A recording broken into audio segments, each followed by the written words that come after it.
J'ai soif pour employer au nom de Jésus. De délivrance, de libération totale de toute la chair. Au nom de Jésus. Amen. Nous allons acclamer l'homme de Dieu. Alléluia, merci Jésus. Alléluia. Amen. Je vous salue au nom du Seigneur Jésus-Christ de Nazareth. Il est le véritable Dieu. Amen. Il est celui-là qui ne change pas. Il est celui-là qui règne de génération à génération.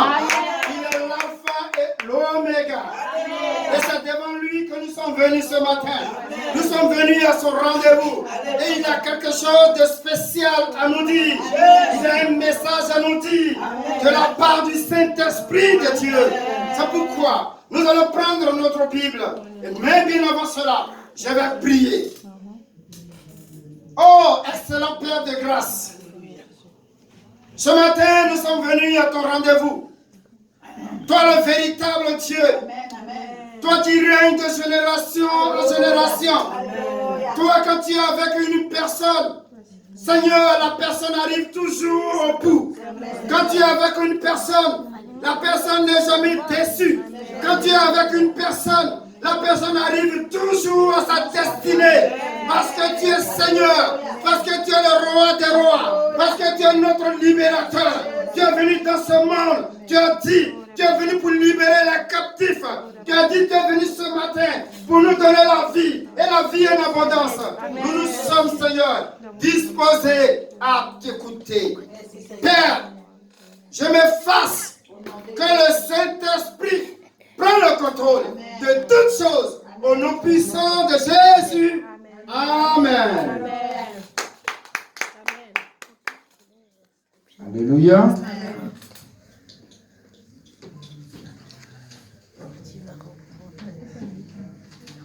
Veuillez m'excuser. On ouvre ça derrière. Voilà, comme ça.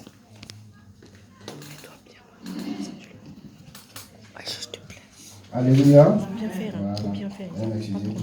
Tiens, tu mets tes lunettes ou pas? Ce matin,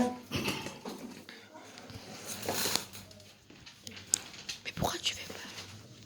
Parce qu'avec son téléphone, c'est moche.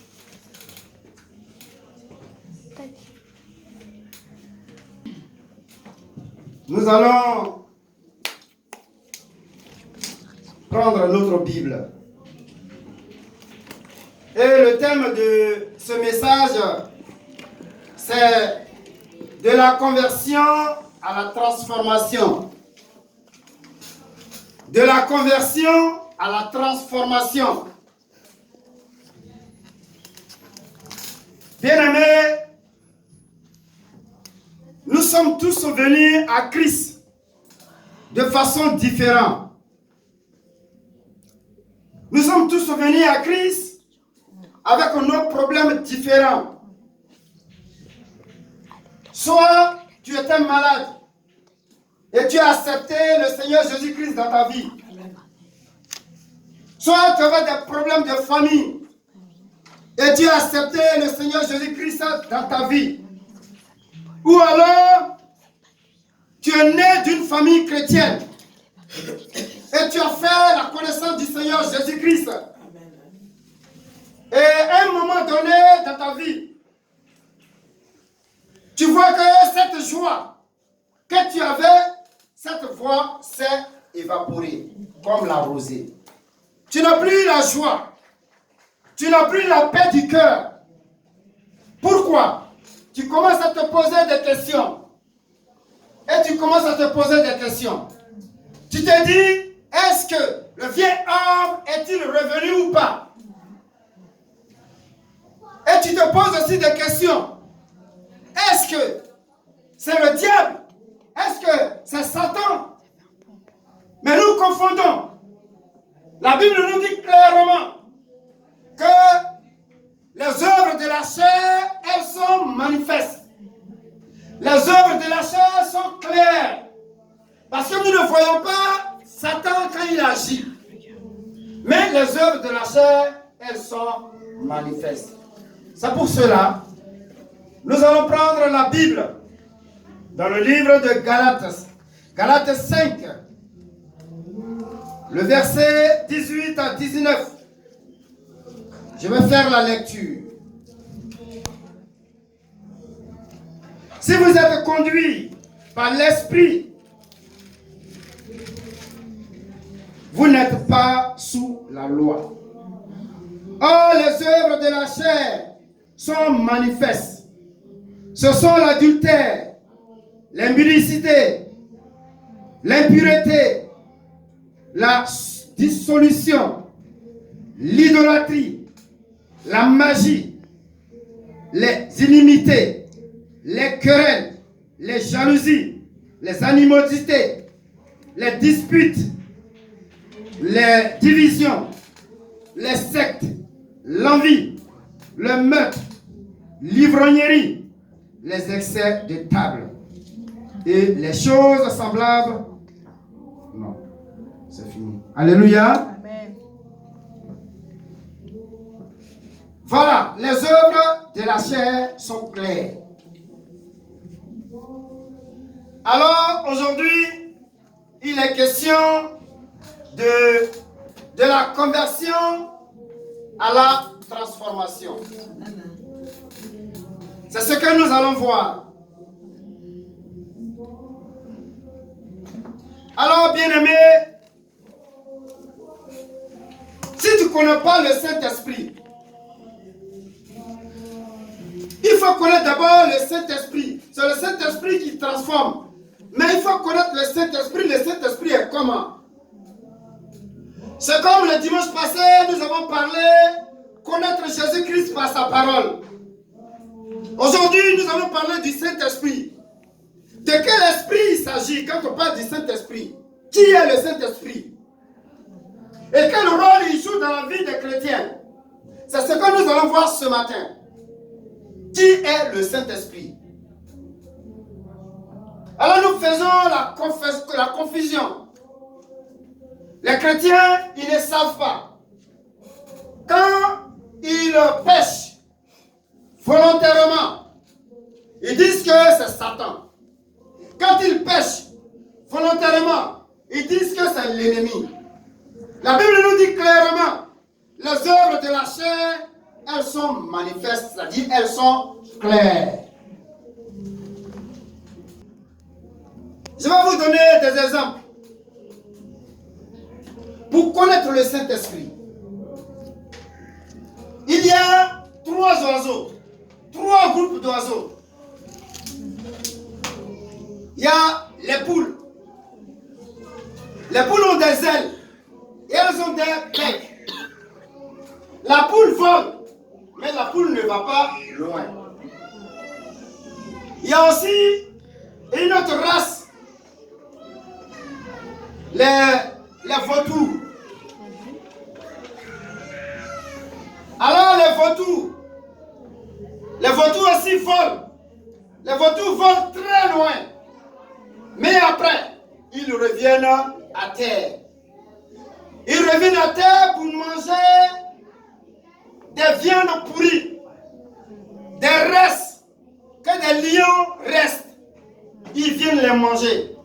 Ils volent loin, mais ils redescendent à terre, parce que leur vie dépend de la terre.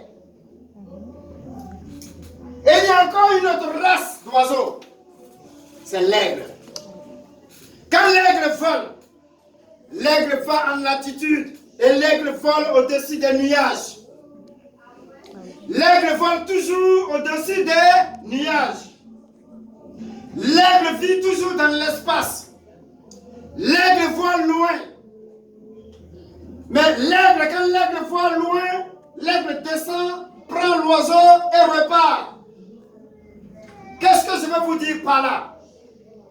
La première, la poule, ressemble à des chrétiens qui ont reçu le Saint-Esprit.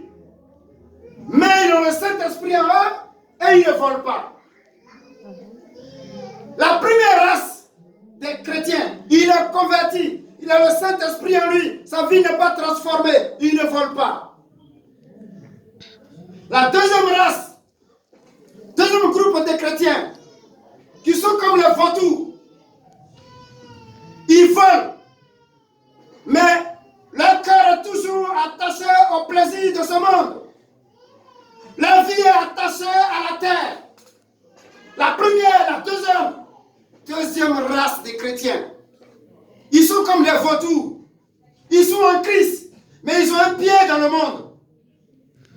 Christ a dit, tu ne suivras pas 2 mètres. Tu ne peux pas servir 2 mètres. Tu ne peux pas marcher sur 2 chemins. Tu ne peux pas t'asseoir aussi sur 2 chaises. Fais ton choix.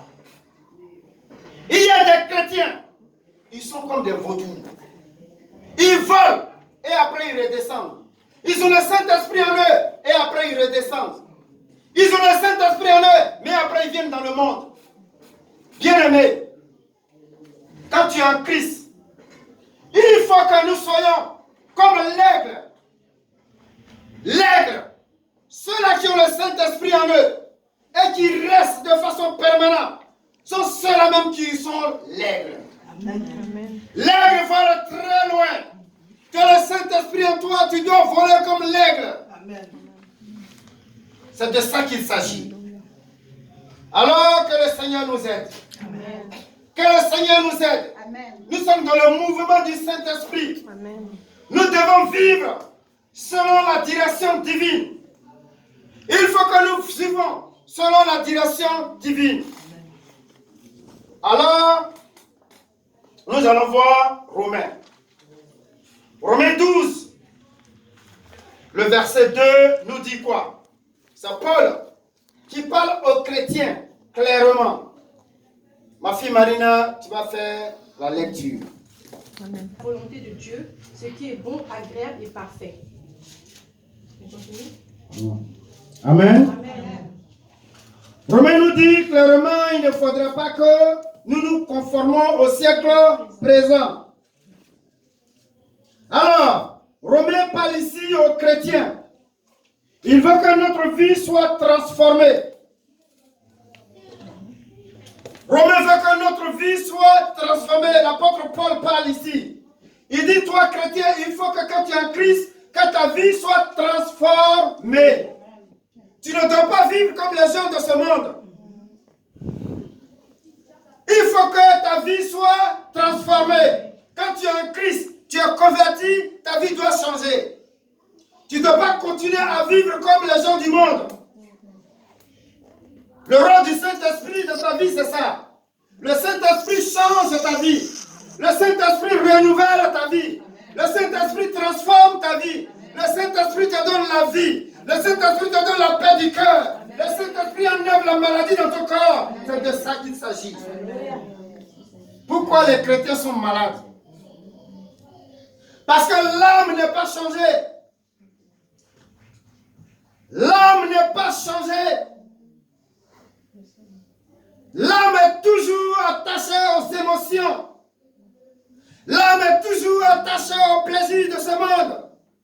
C'est l'âme qui nous empêche de faire la volonté de Dieu. C'est l'âme.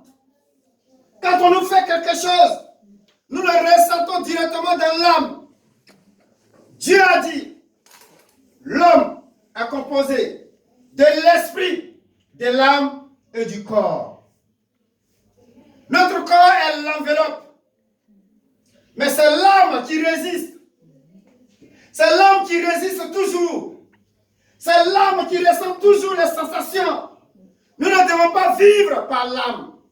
Le chrétien ne doit pas vivre par l'âme. Nous devons vivre par l'Esprit de Dieu.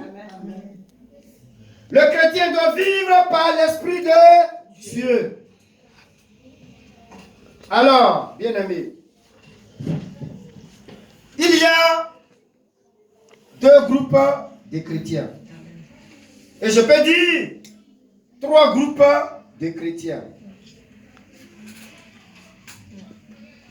Alors,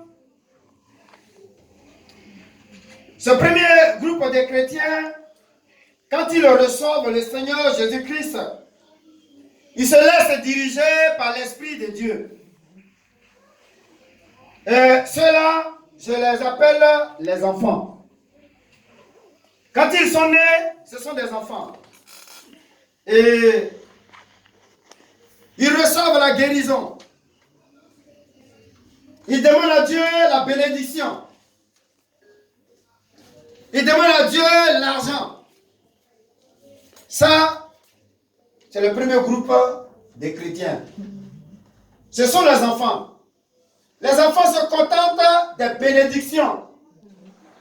Les enfants se contentent des bonbons. Quand tu donnes bonbons à un enfant, l'enfant est content.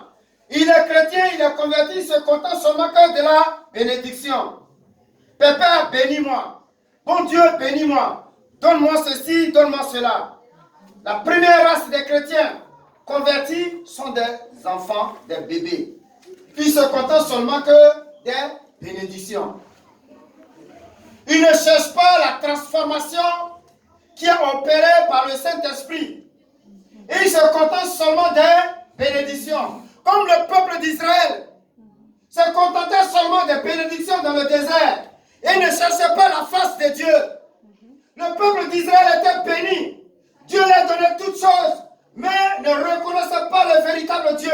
Ils murmuraient toujours contre Dieu. À chaque fois, Dieu leur fait du bien, mais ils le reniaient. Alors, de nos jours, il y a des races, des chrétiens, des groupes de chrétiens qui sont comme des enfants. Ils se contentent seulement que de la bénédiction. Alors, quand ils rencontrent des difficultés, ils sont découragés. Et ils restent à la maison. Ils disent que Dieu a tourné le dos. Dieu ne les regarde pas. Nous sommes venus dans ce monde pour suivre les autres. Nous sommes venus dans ce monde pour accompagner les autres. Parce que tu te contentes seulement que de la bénédiction. Bien aimé, il y a aussi un deuxième groupe. C'est les jeunes. Ceux-là, ils cherchent ce qui est agréable à Dieu. Des jeunes cherchent toujours ce qui est agréable à Dieu. Ça, c'est la deuxième race, deuxième groupe de chrétiens. Et ils cherchent ce qui est agréable à Dieu. Alors, et nous voyons maintenant le troisième qui est le Père. Les pères, eux, ils font ce qui est parfait. La volonté de Dieu vient de la transformation par le Saint-Esprit. Et ils font ce qui est parfait. Les pères cherchent toujours ce qui est parfait. Alors la transformation, elle se fait par la parole de Dieu et le Saint-Esprit. C'est ça qui transforme ta vie. Alors nous allons voir 2 Corinthiens 3. 2 Corinthiens 3, le verset 18. 2 Corinthiens 3, verset 18. Nous tous qui, le visage découvert, contemplons comme dans un miroir la gloire du Seigneur, nous sommes transformés en la même image de gloire en gloire, comme par le Seigneur l'Esprit. Alléluia. Vous voyez ici encore, il est question de transformation. Et ça se fait par le Seigneur Jésus-Christ lui-même. Il est dit ici clairement que notre vie doit être transformée par Dieu le Père et Jésus-Christ et par son Esprit Saint qui se loge dans notre esprit. Son Esprit Saint doit se loger dans notre esprit. Parce que quand les gens viennent à Christ, ils viennent avec leurs pensées, les pensées du monde, les pensées religieuses, et ils veulent imposer à l'Église. Alors Christ dit, quand tu es converti, l'Esprit de Dieu vient et loge dans ton esprit. Et c'est l'Esprit de Dieu qui dirige ta vie. C'est plus ta pensée qui doit diriger ta vie. C'est plus tes émotions qui doivent diriger ta vie. C'est l'Esprit de Dieu qui doit te conduire. Amen. Alors les chrétiens, nous faisions des confusions souvent. Quand Dieu a créé Adam et Ève, il les a dit clairement ce qu'il ne faut pas faire. Mais Adam et Ève ont péché. Ève a été séduite. Mais Adam a péché volontairement. Parce que Adam savait bien ce que Dieu l'avait dit. Aujourd'hui, les chrétiens accusent le diable. Ils accusent Satan. Nous péchons de façon volontaire et nous accusons Satan. Et nous mettons ça sur le dos de Satan. Alors frère, il est dit clairement, les œuvres de la chair sont manifestes. Les œuvres de la chair sont claires. Les disputes, la magie, ça fait partie des œuvres de la chair.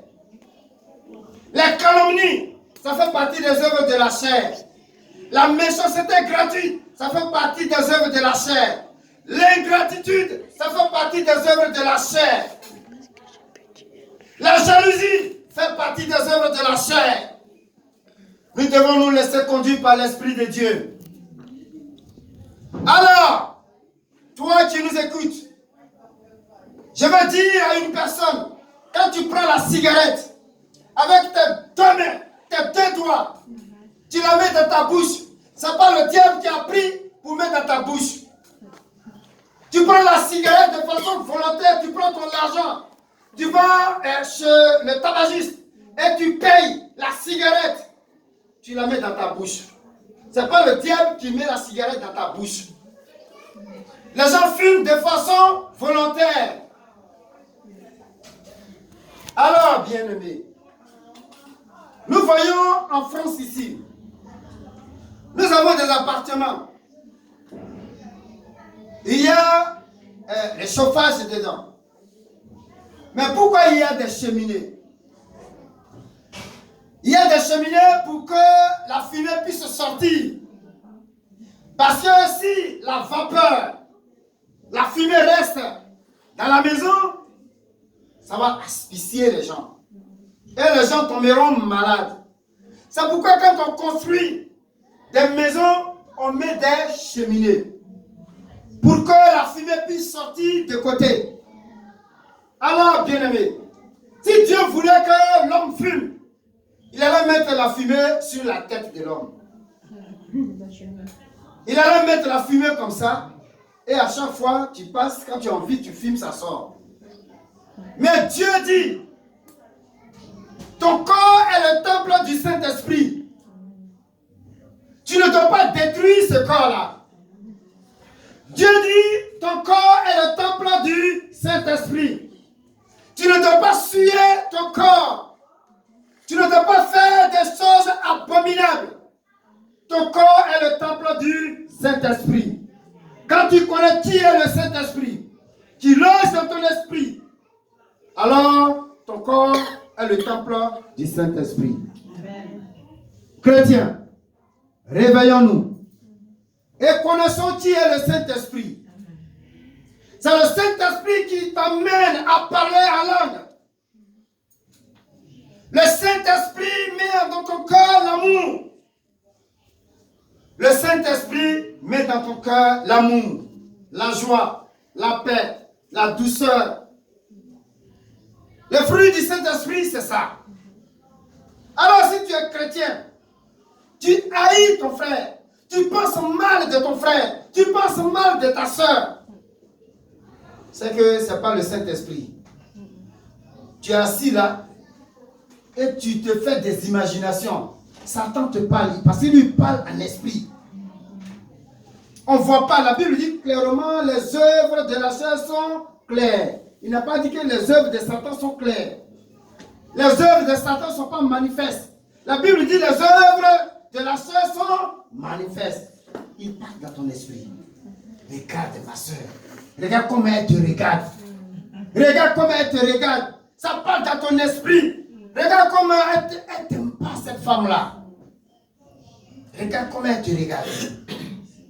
Et tu es là, tu te fais des imaginations. La haine, la jalousie à l'égard de ta soeur. C'est comme ça Satan il travaille. Mais Dieu dit clairement que le fruit de l'esprit, c'est l'amour. L'amour supporte tout.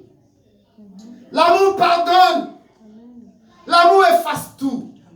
Ce matin, si tu as le Saint-Esprit est là, il te dit, supporte ton frère, pardonne ta soeur. Le Saint-Esprit, la première qualité, c'est l'amour. Alors, nous sommes les enfants de Dieu.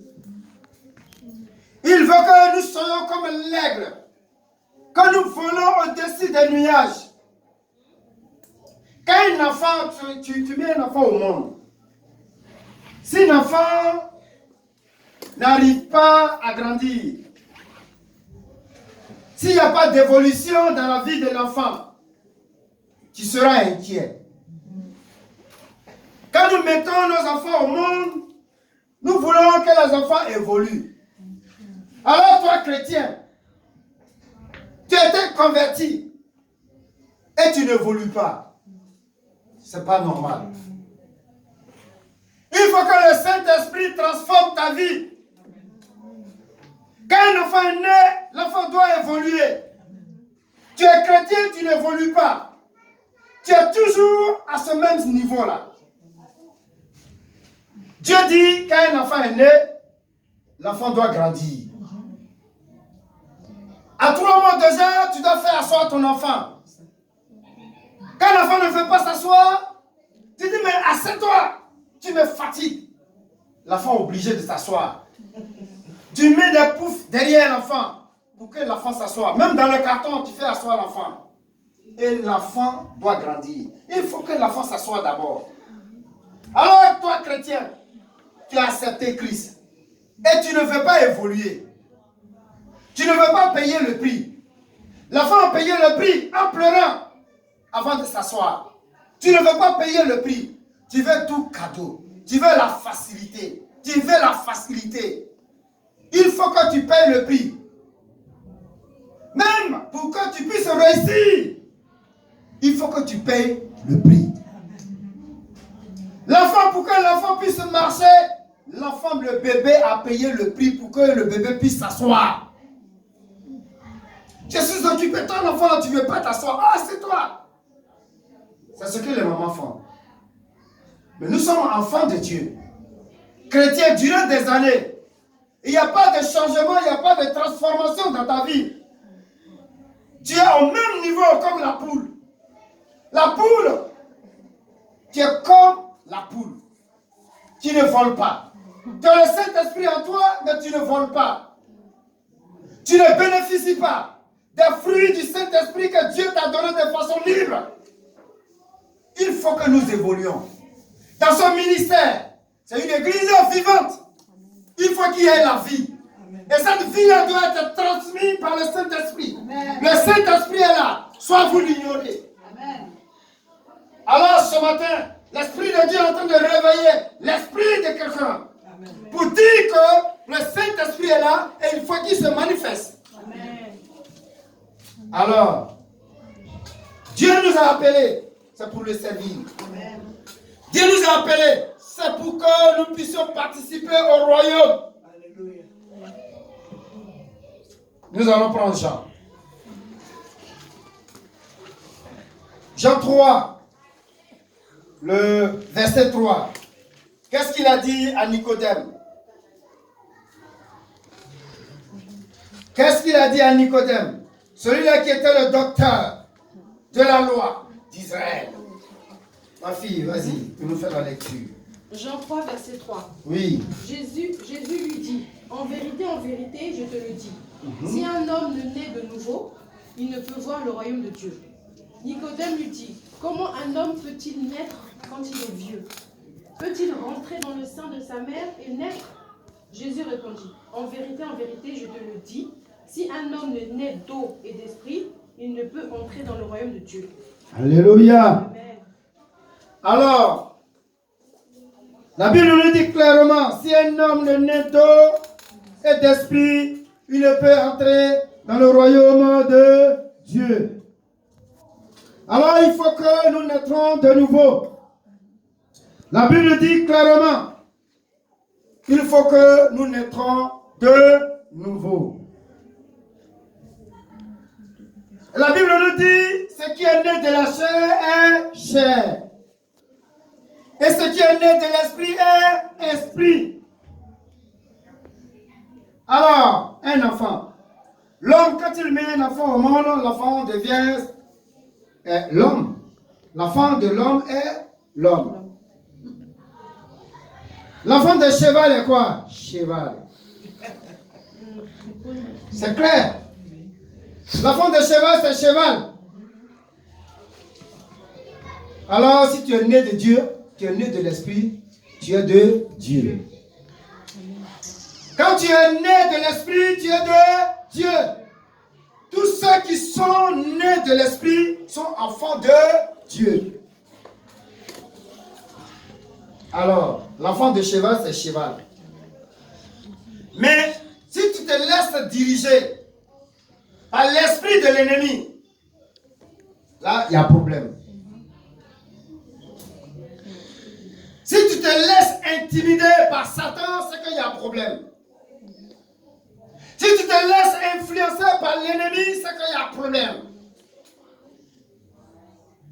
Et qu'est-ce que Satan fait? La peur. Il intimide les gens par la peur. La peur qui provient de nos pensées religieuses, des coutumes. La peur. Satan utilise l'arme fatale qui est la peur. Il intimide l'enfant de Dieu par la vue. Quand ils voient déjà, ils sont impressionnés. Satan utilise la peur. Et il fait de sorte que les enfants de Dieu ne puissent pas progresser spirituellement. La peur. Il faut que tu arrives à vaincre la peur. Tu dois servir Dieu.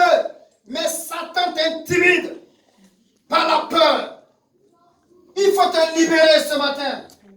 La Bible dit clairement, tous ceux qui sont conduits par l'Esprit de Dieu sont appelés fils de Dieu. Et à tous ceux qui l'ont reçu, la parole a donné le pouvoir de devenir enfant de Dieu. La transformation, elle se fait par la parole de Dieu et le Saint-Esprit. Ce matin, l'Esprit de Dieu est en train de te dire, il faut que tu naisses de nouveau. Nicodème, ce grand docteur de la loi.